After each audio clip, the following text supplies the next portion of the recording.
যুক্তরাষ্ট্রের নিউ ইয়র্কে south Asian unity প্যারেডে অংশ নিয়েছে চ্যানেল আই। হৃদয়ে বাংলাদেশ, প্রবাসী ও বাংলাদেশ স্লোগানে প্রবাসী বাংলাদেশিদের সঙ্গে নিউ ইয়র্কের বিভিন্ন কমিউনিটির সম্পর্কের মেলবন্ধন রচনায় কাজ করার প্রত্যয় জানিয়েছে প্রতিষ্ঠানটি। নিউ ইয়র্ক থেকে রাশেদ আহমেদের পাঠানো তথ্যে মির্জা ইমতিয়াজের রিপোর্ট। যুক্তরাষ্ট্রের নিজস্ব সংস্কৃতির সঙ্গে ইমিগ্র্যান্ট কমিউনিটিগুলো নিজ দেশের সংস্কৃতি তুলে ধরে প্যারেডের মাধ্যমে।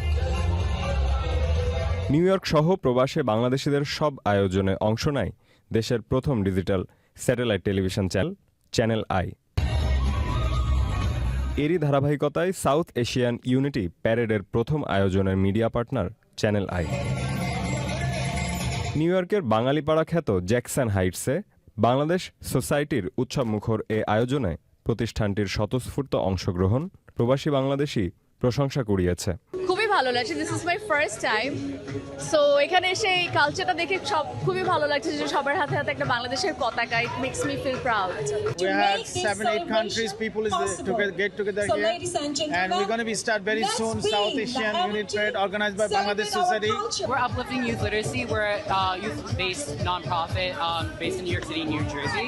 নিউ ইয়র্ক ও সাউথ এশিয়ান কমিউনিটির মাঝে বাংলাদেশের ইতিহাস, ঐতিহ্য ও সংস্কৃতি তুলে ধরছে channel I. Mirza Imtiaz, central desk, channel I.